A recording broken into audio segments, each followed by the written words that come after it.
Number 7، دفاعی حکمت عملی۔ حضور صلی اللہ علیہ وآلہ وسلم کی جنگی حکمت عملی جلد ہی ثمر بار ثابت ہوئی۔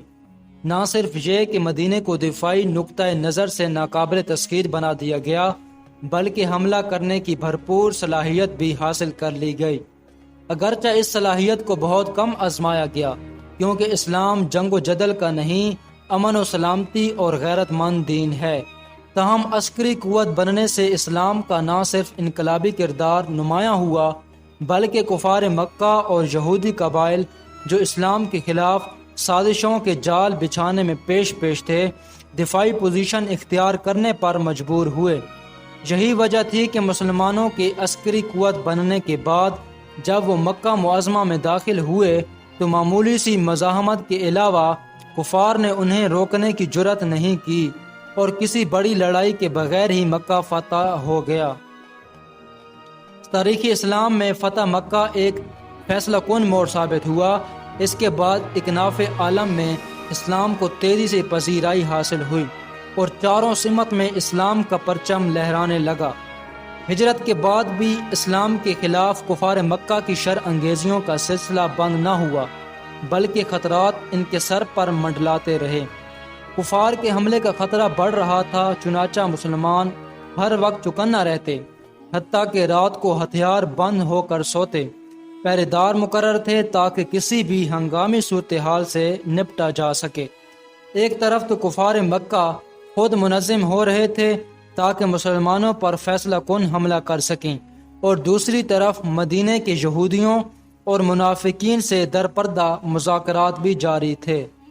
قریش نے رئیس المنافقین عبداللہ بن ابی کو پیغام بھیجا، آپ حضرات نے ہمارے صاحب کو پناہ دی ہے اور ہم اللہ کی قسم کھا کر کہتے ہیں کہ آپ ضرور ان سے لڑیں گے اور ضرور انہیں نکال دیں گے، ورنہ ہم اکٹھے ہو کر آپ پر حملہ آور ہوں گے، یہاں تک کہ آپ کے ساتھ سخت جنگ کریں گے، آپ کی عورتوں کو اپنے قبضے میں کریں گے۔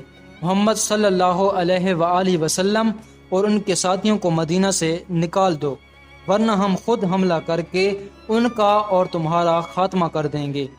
عبداللہ بن ابی اندر سے مسلمانوں سے خائف تھے، اس لیے اس نے سازشی عمل کو تیز تر کر دیا۔ مدینہ کے گرد و نواح میں آباد مختلف قبائل پہلے ہی قریش کے زیر اثر تھے، کیونکہ کعبہ کے متولی ہونے کے ناطے سے پورے عرب میں قریش کو احترام کی نظر سے دیکھا جاتا تھا۔ اس پس منظر میں مدینے کی نظریاتی ریاست کی سلامتی اور بقا کے لیے اور مسلمانوں کے سماجی تحفظ کے لیے تاجدار کائنات صلی اللہ علیہ وآلہ وسلم نے جو اقدامات کیے ان کی تفصیل درج ذیل ہے۔ نمبر 1، مواخات مدینہ کے ذریعے انصار اور مہاجرین کو باہم شیر و شکر کر دیا، انہیں اخوت اسلامی کے لازوال رشتوں میں باندھ دیا، اس لیے کہ فکری رشتے اکثر اوقات خون کے رشتوں سے بھی زیادہ پائیدار ہوتے ہیں۔ مہاجرین معاشی طور پر اپنے پاؤں پر کھڑے ہو گئے اور اسلام کے تحفظ کے لیے پوری دل جمعی سے کام کرنے لگے۔ نمبر 2، میثاق مدینہ کے ذریعے یہودیوں کو اس بات کا پابند کر لیا کہ وہ مسلمانوں کے خلاف کسی حملہ آور کا ساتھ نہیں دیں گے۔ نمبر 3، مدینہ منورہ اور بحر احمر کے ساحل پر آباد قبائل کے ساتھ گفت و شنید کا آغاز کیا۔ اس سلسلے میں کئی قبائل کے ساتھ غیر جانبداری اور معاونت کے دفاعی معاہدے طے پائے۔ ان اقدامات سے طاقت کا توازن مسلمانوں کے حق میں ہونے لگا۔ نمبر 4، مکہ سے شام جانے والی اہم شاہراہوں پر نگران گشتی دستے بھیجے گئے۔ نمبر 5، جب دشمن کے حملے کی قبل از وقت اطلاع مل گئی تو شہر سے باہر نکل کر دشمن کو للکارا گیا۔ نمبر 6، مہمات کی روانگی سے صحابہ رضی اللہ تعالی عنہ کی عملی تربیت کا اہتمام فرمایا۔ نمبر 7، تاجدار مدینہ صلی اللہ علیہ وآلہ وسلم نے مجاہدین اسلام میں اخلاقی صفات پیدا کی، اثار و انفاق کی قدروں کو فروغ دیا، مادی مفادات کے لالچ کا خاتمہ کیا، خوف خدا کے علاوہ ہر خوف دلوں سے نکال کر مسلمانوں کو ناقابل تسخیر قوت میں تبدیل کر دیا۔ نمبر 8، جنگ کا مقصود قیام امن، کفر و شرک کا قلع کما، فتنہ و فساد کا خاتمہ اور مظلوموں کی داد رسی قرار پایا۔ نمبر 9، مجاہدین کو اپنے قول و فعل سے یہ سبق سکھایا کہ مومن کو اللہ پر توکل کرنا چاہیے۔ نمبر 10، حضور صلی اللہ علیہ وآلہ وسلم نے لوٹ مار اور قتل و غارت گری جیسے شیطانی تصورات کو ختم کر کے جنگ کو رضائے الہی کے حصول کا ذریعہ قرار دیا اور آرزوئے شہادت کو پروان چڑھایا۔